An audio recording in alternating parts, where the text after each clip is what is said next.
மோடி அவர்கள் இந்த மண்ணில் கால் வச்சதுமே உதயசூரியனே மறைஞ்சிருச்சான், மழை வந்துருச்சான்.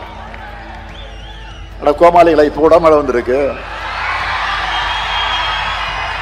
சொல்றது யாரு? நம்ம பழனிசாமி, 10 தோல்வி பழனிசாமி. வாழ்க்கை முழுக்க கால்களை மட்டுமே பார்த்துட்டு இருந்தா சூரியன் எப்படி தெரியும்? பழனிசாமி அவர்கள ஒரு முறை ஆச்சு தலை நிமிர்ந்து பாருங்க, அப்பதான் சூரியனோட இருப்பும் பவரும் உங்களுக்கு தெரியும். செந்தமிழை காப்பதற்கு சேனை ஒன்று தேவை. பெருஞ்சேனை ஒன்று தேவைன்னு தமிழை காக்க முழக்கம் கேட்டதும் ஓடி வந்த இந்தி பெண்ணே கேள், நீ தேடி வந்த கோழையுள்ள நாடிதல்லவே என்று தமிழ்நாட்டிலே வீதிகளில் இறங்கி போராடி தன்னுடைய உயிரையும் தந்து தாய் தமிழை காத்து நாம் எல்லோரும் இன்னும் தமிழராய் தன்மான உணர்வோடு தலை நிமிர்ந்து நடைபோட காரணமான மொழிப்போர் தியாகிகளுக்கு வீர வணக்கம். வீழ்வது நாமாக இருப்பினும் வாழ்வது தமிழாக இருக்கட்டும். உடல் மண்ணுக்கு உயிர் தமிழுக்கு என்று வாழ்ந்து மறைந்த மொழிப்போர் மறவர்களுக்கு வீர வணக்கம்.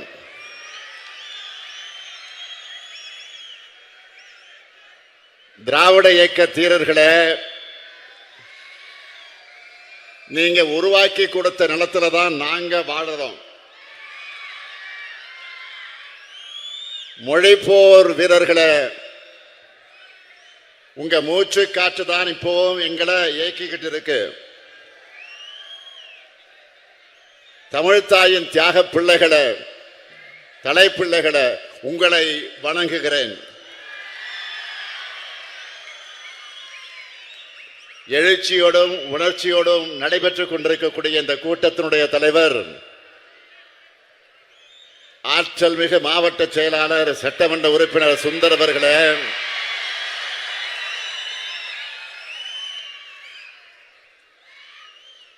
மேடையில் அமர்ந்திருக்கக்கூடிய காஞ்சிபுரம் வடக்கு மாவட்ட கழகத்துடைய செயலாளர்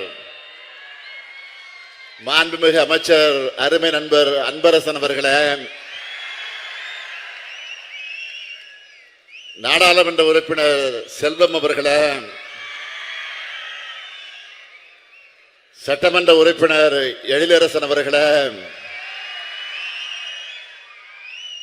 வணக்கத்திற்குரிய மேயர் மகாலட்சுமி யுவராஜ் அவர்களே, மற்றும் இயக்கத்தினுடைய முன்னோடிகளே, மாவட்ட மாநகர கழக நிர்வாகிகளே, ஒன்றிய நகர பகுதி பேரூர் உள்ளிட்ட கழக அமைப்புகளின் நிர்வாகிகளே, கிளைக்கழக வார்டு கழகத்தினுடைய செயலாளர்களே, கழக முன்னோடிகளே, அனைத்து அணிகளின் நிர்வாகிகளே,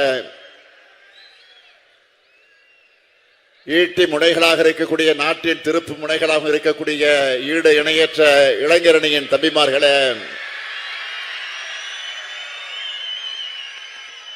தலைமை செயற்குழு பொதுக்குழு உறுப்பினர்களே,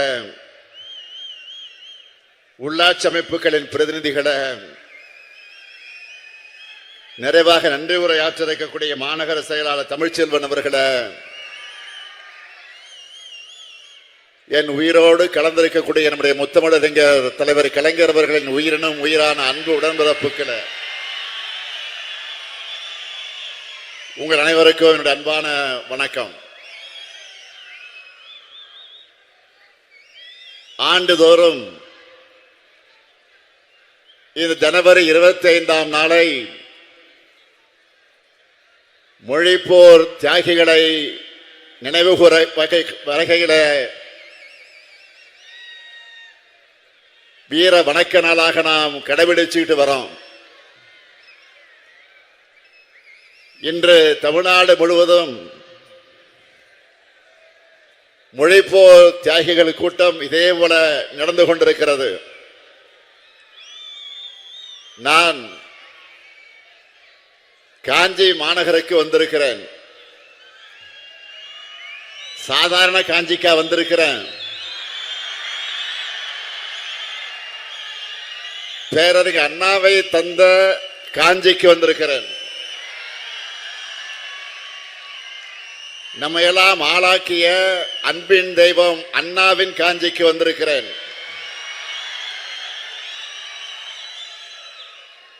அஞ்சு அஞ்சு வாழ்ந்த தமிழ் சமூகத்தை பார்த்து தாழ்ந்த தமிழகமே என்று கேட்டு இனவுணர்வை ஏற்படுத்தின அண்ணன் பிறந்த மண்ணுக்கு, இந்த காஞ்சி மண்ணுக்கு வந்திருக்கிறேன்.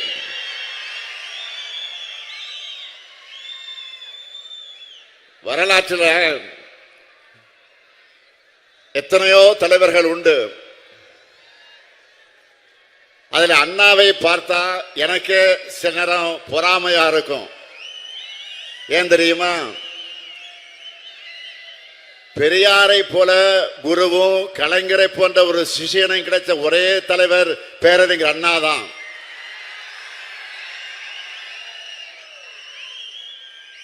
எல்லா தாயும் தன்னுடைய பிள்ளைக்கு பேர் வைப்பாங்க. ஆனா நம் தாய் நாட்டுக்கு தமிழ்நாடுன்னு பேர் வச்ச தலைமகன் பேரறிஞர் அண்ணா தான். அப்படிப்பட்ட அண்ணாவின் ஊர்ல அவர் உருவாக்கிய திராவிட முன்னேற்ற கழகத்தின் தலைவரா இந்த முத்துவேல் கருணாநிதி ஸ்டாலின் பேசுறது எனக்கு கிடைச்ச பெருமை.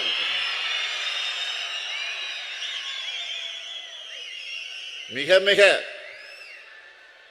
உணர்ச்சி மயமான மனநிலையில இங்க உங்க முன்னால நான் நின்றுகிட்டு இருக்கேன்.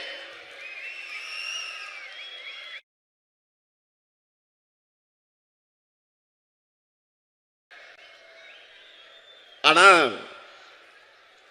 எல்லாவற்றுக்கும் சிகரம் வச்சது போல இருந்த உந்து சக்தி எதுன்னு கேட்டா அது இந்த காஞ்சி நகரம் தான். என்னுடைய 13 வயசுல கோபாலபுரம் இளைஞர் திமுக அமைப்பை ஏற்படுத்தி பல நிகழ்ச்சிகளை நான் நடத்தி கொண்டிருந்தது எல்லாருக்கும் தெரிஞ்சதுதான். அங்கிருந்து அண்ணா ஜோதிய கையில ஏந்தி தொடர் ஓட்டமா புறப்பட்டு காஞ்சிபுரத்துல நடந்துகிட்டு இருந்த திமுக மாநாட்டு மேடையில தலைவர் கலைஞருடைய கரத்துல கொண்டு வந்து நான் அண்ணா ஜோதிய ஒப்படைச்சேன். அப்போ நம்முடைய தலைவர் கலைஞருக்கு பக்கத்தில் அன்றைய பொதுச் செயலாளர், நாவலர், கழக பொருளாளர் எம்ஜிஆர் அவங்க 2 பேரும் பக்கத்தில் இருக்கிறாங்க. கையில அண்ணா சுடரேந்தி என்று தொடங்கின ஓட்டம் தான் இப்ப வர ஓயல. அதே காஞ்சிக்குத்தான் இன்னைக்கு மொழிப்போர் தியாகிகளுக்கு வீர வணக்கம் செலுத்த வந்திருக்கிறேன். மொழிப்போர் தியாகிகள் நினைச்சால, அவங்க பேரை சொன்னால உணர்ச்சி பொங்குது, உடல் நடுங்குது. 1938ஆம் ஆண்டிலே தமிழ்நாட்டு பெண்கள் மாநாடு முடிந்து மறுநாள் மொழிப்போர் களத்தினுடைய முதல் வீராங்கனையா பெண்களை அணை திரட்டி போராடினார் வீர தமிழன்னை தருமாம்பாள். 25/1/1964 தீக்குளித்து இறந்து மொழிக்காக உயிரை கொடுத்த இளைஞன் கீழப்பழுவு சின்னசாமி, கழகத்துடைய தொண்டன். 1965ஆம் ஆண்டு ஜனவரி 25 சென்னை கோணம்பாக்கத்திலே சிவலிங்கம் என்ற 21 வயது இளைஞரும் தீக்குளிச்சார். அவர் திராவிட முன்னேற்ற கழகத்தினுடைய நுங்கமாக்கம் பகுதி கழகத்துடைய பொருளாளர். அதற்கு மறுநாள் விருகம்பாக்கம் அரங்கநாதன் தீக்குளித்தார். அவர் ஒன்றிய அரசினுடைய தொலைபேசி துறையினுடைய ஊழியர், திமுகவுடைய தொண்டர். இந்த அரங்கநாதன் பேர்ல தான் சென்னை தியாகராய நகர்ல அரங்கநாதன் சுரங்கப்பாதை அங்கே இருந்து இருக்கிறது. அதை அமைத்தவர் தலைவர் கலைஞர். 27/1/1965 சிதம்பரத்தில் நடந்த துப்பாக்கி சூட்டில் வீர தியாகியானார் அண்ணாமலை பல்கலைக்கழக பிஎஸ்சி மாணவன் சிவகங்கை ராஜேந்திரன். 18 வயசான அந்த மாவீரனுக்கு அண்ணாமலை பல்கலைக்கழக வாசல்ல சிலை அமைக்கப்பட்டிருக்கு. அந்த சிலையை திறந்து வைத்தவர் தலைவர் கலைஞர். கோவை பிஎஸ்சி பொறியியல் கல்லூரியுடைய மாணவனாக பீளமேடு தண்டபாணி 1965 பிப்ரவரியில் நஞ்சுண்டு இறந்தார். விஷத்தை அறிந்து இறந்திருக்கிறார். அதே பிப்ரவரி மாதம் சத்தியமங்கலம் முத்து என்ற திமுக தொண்டர் தீக்குளித்தார். ஐயம்பாளையம் ஆசிரியர் வீரப்பன் 11/2/1965 தீக்குளித்தார். திமுகவை சேர்ந்த இவர் அந்த பகுதியில் இளைஞர் மன்றத்தை நடத்தினவர். கீரனூரை சேர்ந்த முத்து 1965 பிப்ரவரி மாதம் நஞ்சுண்டு இறந்து போனார். 22 வயதான விராலிமலை சண்முகம் என்கின்ற திமுக தொண்டர் 25/1/1965 என்று விஷத்தை அறிந்து இறந்து போயிருக்கிறார். அவர் ஒரு மளிகை கடையினுடைய ஊழியர். திருச்சி பாலக்கரையில் 16 கோடி ரூபாய் மதிப்பீட்டில் கட்டப்பட்டிருக்கக்கூடிய பாலத்திற்கு கீழப்பழுவு சின்னசாமி விராலிமலை சண்முகம் ஆகியோர் நினைவா சின்னசாமி சண்முகம் பாலம்னு பெயர் சூட்டினார் தலைவர் கலைஞர் அவர்கள். இவங்க எல்லாருக்கும் மொழிப்போர் தியாகிகள் மணிமண்டபங்களை அமைச்சிருக்கிறோம். சென்னையில் இருக்கக்கூடிய மிக முக்கிய கட்டடங்கள்ல ஒன்றுக்கு தியாகிகளான தாளமுத்து நடராஜன் ஆகிய இருவர் பெயரையும் சூட்டினார் தலைவர் கலைஞர். இன்றைக்கு காலையில கூட நான் நேரடியாக சென்று அந்த கட்டிடத்தில் புதிதாக அமைக்கப்பட்டிருக்கக்கூடிய தாளமுத்து நடராஜன் சிலைகளை திறந்து வச்சுட்டு தான் இந்த நிகழ்ச்சிக்கு வந்திருக்கிறேன். இவர்கள்தான் தமிழ் தாயினுடைய தலைப்பிள்ளைகள், தியாக தீர திருவுருவங்கள். மொழியை காக்க போராடின நம்ம கழகம் ஆட்சி அமைச்சதும் இருமொழி கொள்கை சட்டத்தை நிறைவேற்றினார் நம்முடைய ஒப்பற்ற தலைவர் பேரறிஞர் பெருந்தகை அறிஞர் அண்ணா. இன்றைக்கு வரைக்கும் யாராலும் அதை தொட்டு கூட பார்க்க முடியல. எப்படியாவது இந்திய நம்ம மேல திணிக்கணும்னு மும்மொழி திட்டத்தை அமல்படுத்த ஒரு கும்பல் துடிக்குது. தேசிய கல்வி கொள்கையை கொண்டு வந்து அதற்கான முயற்சிகளை ஈடுபடுவது இந்திய திணிக்கத்தான். நேரடியா திணிக்க முடியலன்னு பள்ளி பல்கலைக்கழகம் மூலமா திணிக்க முயற்சி பண்றாங்க. சில நாட்களுக்கு முன்பு சென்னைக்கு வந்த ஒன்றிய கல்வி அமைச்சர் தர்மேந்திர பிரதான் அவர்கள் நமக்கு மொழி பாடம் எடுத்துட்டு போயிருக்கிறார்.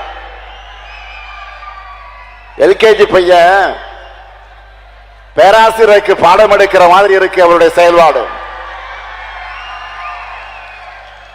தமிழ்நாட்டுக்குள்ள இந்தியை திணிப்ப அனுமதிக்க மாட்டோம்னு சொன்ன காரணத்துக்காக நமக்கு தர வேண்டிய 3458 கோடி ரூபாய் நிதிய தராம இருக்கக்கூடியவர் தான் இந்த பிரதான். 3000, 5000 என் 10,000 கோடி கொடுத்தாலும் மும்மொழி திட்டத்தை ஏற்க மாட்டோம்னு சொன்னவன் தான். 3000, 5000, 10,000 கோடி கொடுத்தாலும் மும்மொழி திட்டத்தை ஏற்க மாட்டோம்னு சொன்னவன் தான் இந்த முத்துவேல் கருணாநிதி ஸ்டாலின். பணத்தையும் அதிகாரத்தையும் காட்டி மிரட்டினா நாங்க பணிஞ்சு போக நாம என்ன அடிமைகளா? அண்ணா, கலைஞர் போன்ற தமிழ் போராளிகளுடைய பரம்பரையில் வந்தவர்கள் நாம். அது மட்டுமல்ல, மொழிப்போர் வீரர்களான நடராஜன், தாளமுத்து, ராஜேந்திரன் போன்றவருடைய கொள்கை உணர்ச்சி எனக்குள்ள ஓடுற காரணத்தினால்தான் நான் அப்படி சொன்னேன். 1938 இந்தி திணிப்புக்கு எதிராக நாம போராடி கொண்டிருக்கிறோம். இந்தி என்பது வெறும் மொழி திணிப்பு மட்டுமல்ல, அது பண்பாட்டு படையெடுப்பு. இந்தியா முழுக்க இந்தியின் ஆதிக்கத்துக்கு எத்தனை மொழிகள் வழியானது. இந்திய ஒதுக்கி நாம் ஆங்கிலத்தை தொடர செஞ்சதால தமிழ்நாடு எப்படி வளர்ந்ததுன்னு கடந்த ஆண்டு நான் ஒரு கடிதத்தொடர் எழுதினேன். இந்திய அளவில் அதுக்கு மிகப்பெரிய வரவேற்பு கிடைச்சது. பல்வேறு மொழி பேசும் மக்கள் என்னோட பதிவுகளுக்கு கீழே தன்னுடைய மொழி இந்தியால அழிந்தது எப்படின்னு பகிர்ந்துகிட்டாங்க. அது மாதிரி தமிழ்நாட்டை அடிமைப்படுத்தணும் தான் காலந்தோறும் டெல்லியில நம்ம மேல படையெடுத்து வராங்க. நாம பார்க்காத படையெடுப்பா? நீங்க எத்தனை முறை வந்தாலும், எத்தனை துரோகிகள், அடிமைகள், அரசிகள், கோமாளிகள், கொலைகள் துறைக்கு அழைச்சுக்கிட்டு வந்தாலும் உங்களால தமிழ்நாட்டை வீழ்த்த முடியாது. உறுதியோடு சொல்றேன். டபுள் என்ஜின் சொல்லி வடமாநில மக்களை ஏமாற்றி அவங்க வாழ்வாதாரத்தை அளிக்கிற உங்க டப்பா என்ஜின் தமிழ்நாட்டில் ஓடவே ஓடாது.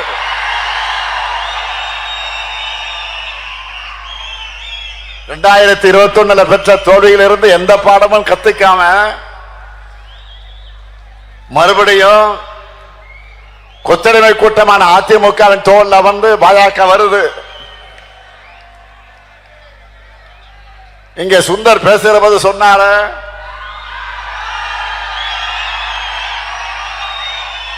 நேற்று முன்தினம் மாண்புமிகு பிரதமர் மோடி அவர்கள் தமிழ்நாட்டுக்கு வந்துட்டு போயிருக்கிறார். இனி அடிக்கடி இந்த பக்கம் பிரதமர் மோடி அவர்களை எதிர்பார்க்கலாம். தேர்தல் சீசன் வந்துட்டா போதும், தமிழ்நாட்டுக்கு வந்து பல வெரைட்டியில அவர் வடைகளை சொல்றது வழக்கம்தான். இந்த முறை வந்தார்,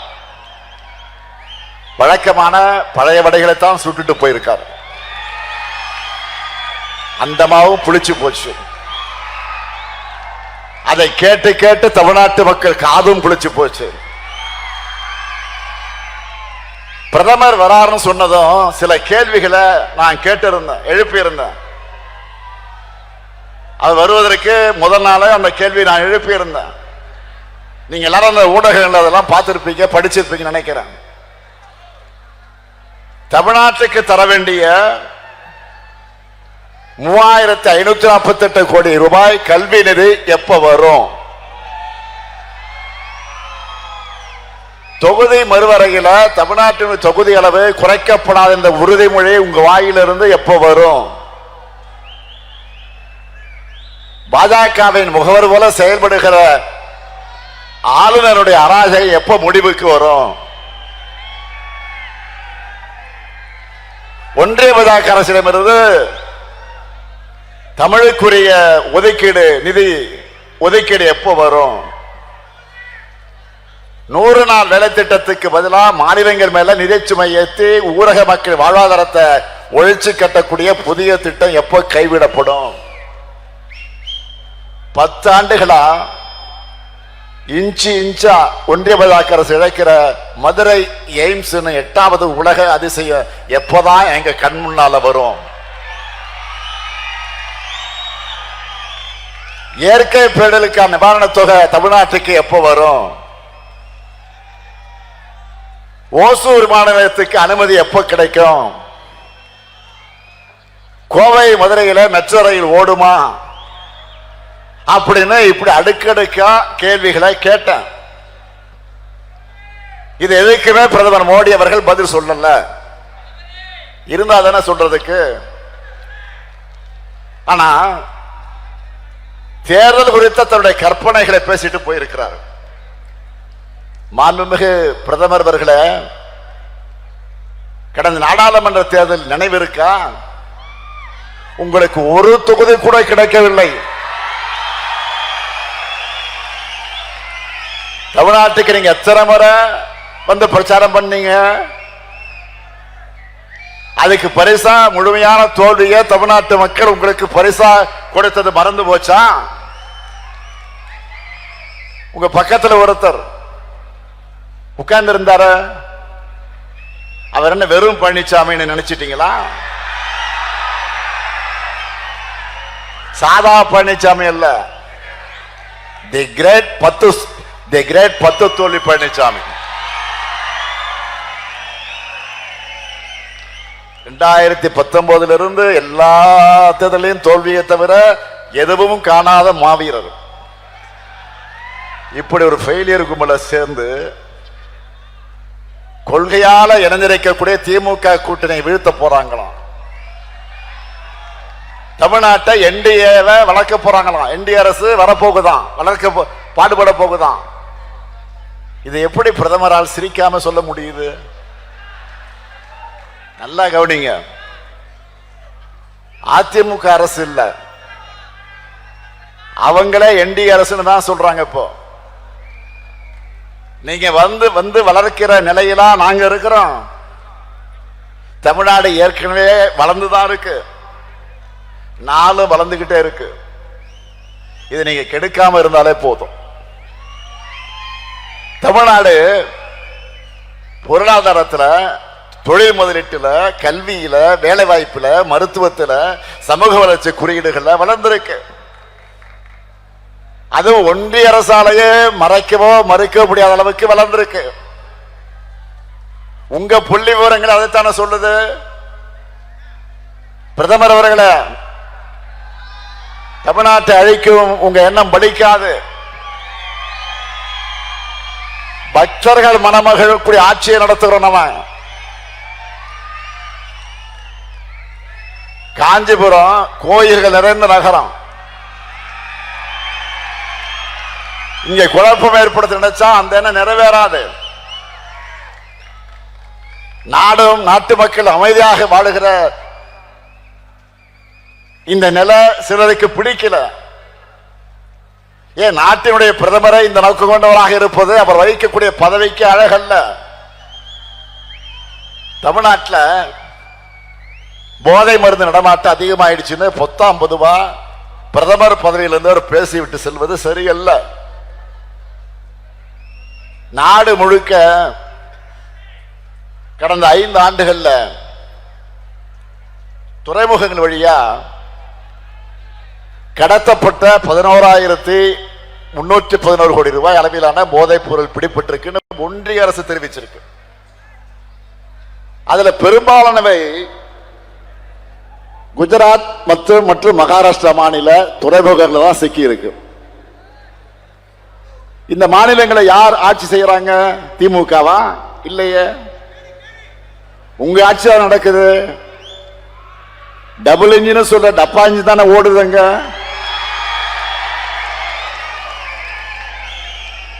இந்தியாவுக்குள்ள போதைப் பொருள் நுழைவதை தடுக்க வேண்டியது பிரதமர் மோடியும் உள்துறை அமைச்சர் அமித்ஷாவும் தான், இந்த ஸ்டாலின் இல்ல. மகாராஷ்டிராவில் போய் பேச வேண்டியதை மதுராந்தகத்தில் வந்து பேசிட்டு போறது நியாயமா?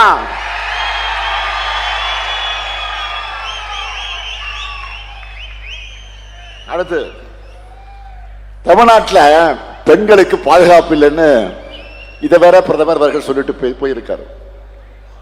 புதுமை பெண், விடியல் பெண், விடியல் பயணம், உரிமை தொகை, தோழி விடுதுன்னு பெண்களுக்காக நாங்கள் செயல்படுத்துகிற திட்டங்களால பெண்களுடைய சமூக பங்களிப்பு தமிழ்நாட்டில் அதிகமாக இருக்கு.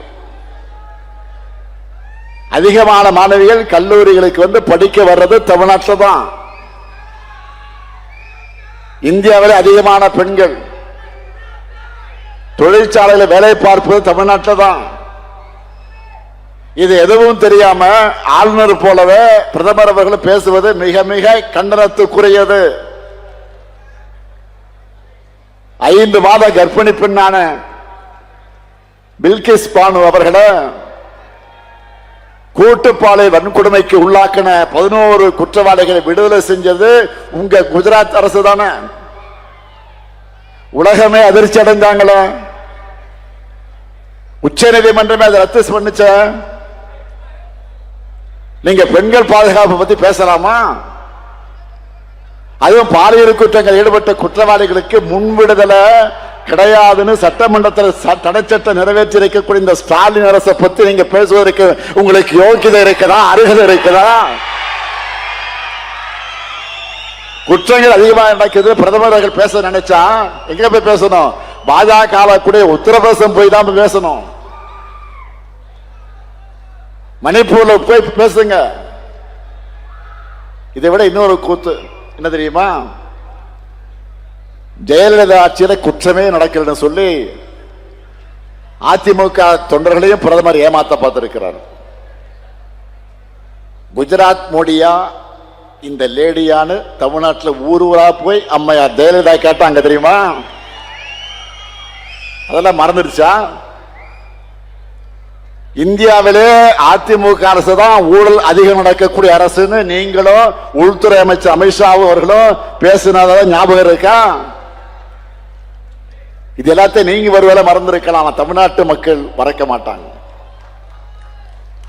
வழக்கம் போல இந்த தேர்தலையும் பாஜகவுக்கு என்ன செய்யணுமோ அதை சிறப்பா செஞ்சு அனுப்பத்தான் போறாங்க.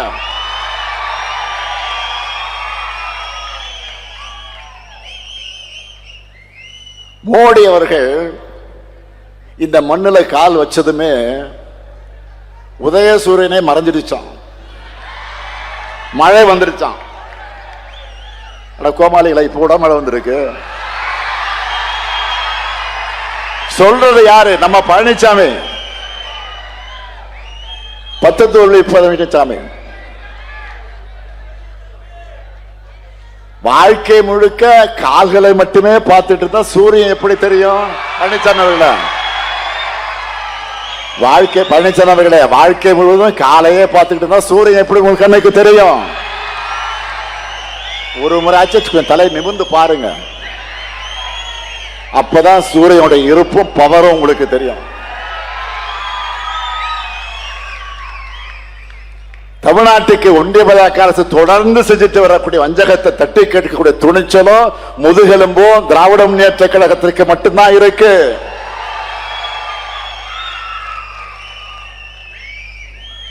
சிபிஐ, அமலாக்கத்துறை போன்ற பேரை கேட்டால ஓடி ஓடுகிற கோழைகள் தமிழ்நாட்டில் உரிமைகளை எப்படி காப்பாற்றுவாங்க?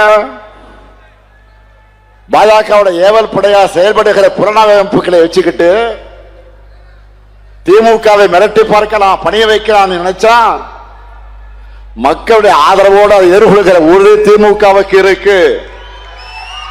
நாங்க பணிய மாட்டோம், துணிஞ்சு ஒரு கை பார்ப்போம்.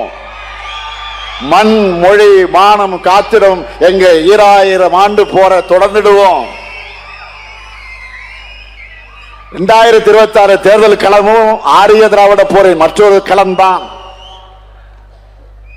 தமிழ் பண்பாட்டு அழிக்க நினைக்கிற அரசியல் எதிரிகளையும் அந்த எதிரிகளில் கூடி பாட்டாளாகி இருக்கக்கூடிய அடிமைகளை எதிர்கொண்டு வெற்றியை உறுதி செய்யக்கூடிய களம் தான் இந்த களம். பேரறிஞர் அண்ணா பிறந்த இந்த காஞ்சி மண்ணிலிருந்து நான் சொல்லிக்கொள்ள விரும்புவது, கழக உடன்பிறப்புகளே, கூட்டணி தோழர்களே, தோழமை இயக்கத்தவர்களே, உங்கள் பரப்புரையை இன்றே தொடங்குங்க. 5 ஆண்டுகளா நம்ம மக்களுக்கு செஞ்சுட்டு வர நலத்திட்டங்கள் தொடரணும்னா திராவிட மாடல் அரசு தொடரணும். உத்தரப்பிரதேசம் போல, மணிப்பூர் போல தமிழ்நாடு வன்முறை காடாகாம தடுக்கப்படணும். திராவிட மாடல் அரசு தொடர கழகம் 7வது முறையாக ஆட்சி அமைக்க மொழிப்போர் தியாகத்தின் மீது உறுதி எடுப்போம். பேரறிஞரை தந்த அண்ணாவின் காஞ்சியில இருந்து நான் உறுதியாக சொல்லுகிறேன், டெல்லியின் ஆதிக்கத்திற்கு தமிழ்நாடு என்றொக்கும் தலை குனியாது. மீண்டும் சொல்லுகிறேன், டெல்லியின் ஆதிக்கத்திற்கு தமிழ்நாடு என்றும் தலை குனியாது. தீ பரவட்டும், வெல்வோம் ஒன்றாக. நன்றி, வணக்கம்.